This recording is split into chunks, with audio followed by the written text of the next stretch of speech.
जवाहरलाल नेहरू अपनी विरासत के बारे में क्या भविष्यवाणी कर गए थे पहले पीएम। समकालीन भारतीय इतिहास जवाहरलाल नेहरू के उल्लेख के बिना अधूरा है।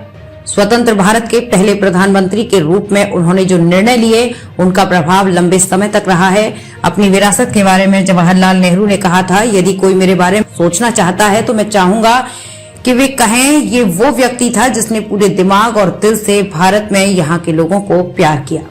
नेहरू का जन्म 14 नवंबर 1889 को इलाहाबाद के एक अमीर कश्मीरी ब्राह्मण परिवार में हुआ था। उनके पिता मोतीलाल नेहरू इलाहाबाद उच्च न्यायालय में वकालत करते थे।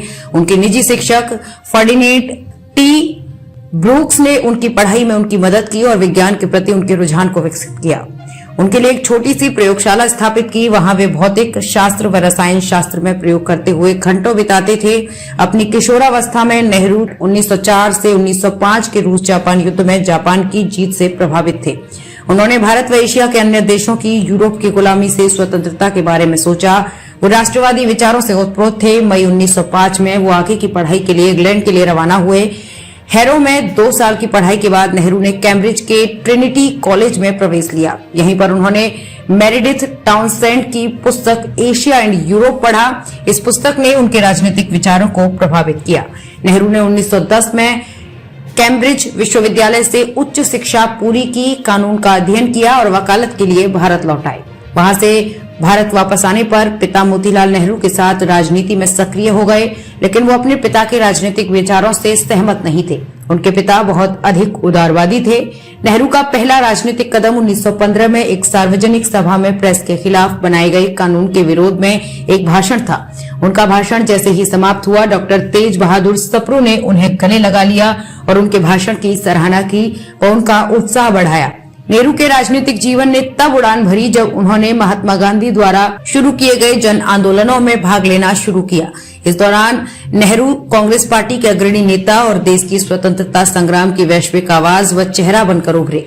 वो गांधी के अहिंसा के सिद्धांत के पूर्ण समर्थक थे। उन्हें पहली बार 1921 में अंत में तब गिरफ्तार किया गया जब प्रिंस ऑफ वेल्स की भारत यात्रा के विरोध में प्रदर्शन हो रहा था। उसके बाद के वर्षों में उन्हें कई बार जेल जाना पड़ा। भारत छोड़ो आंदोलन में भाग लेने के लिए उन्हें लगभग 3 साल की सजा हुई। इस दौरान नेहरू ने द डिस्कवरी ऑफ इंडिया और ग्लिम्पसेस ऑफ वर्ल्ड हिस्ट्री नामक 2 लोकप्रिय पुस्तकें लिखी। आजादी के बाद उन्हें देश का प्रथम प्रधानमंत्री नियुक्त किया गया।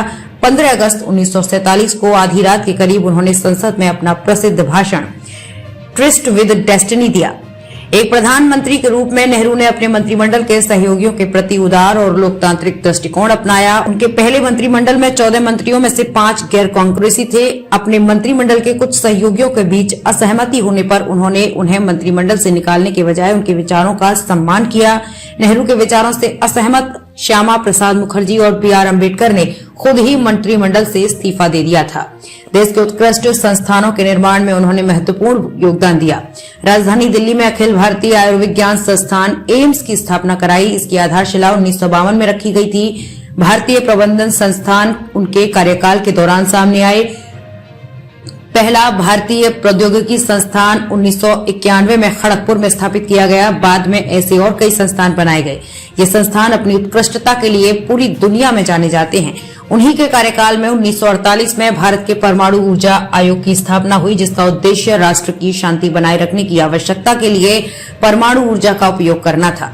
नेहरू रूस में कम्युनिस्ट प्रयोग से विशेष रूप से प्रभावित थे और एक समाजवादी ढांचे के भीतर आर्थिक विकास के महत्व में विश्वास करते थे।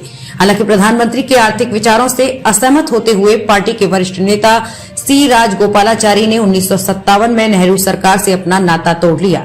राजाजी ने निजी क्षेत्र पर सरकारी नियंत्रण का विरोध किया।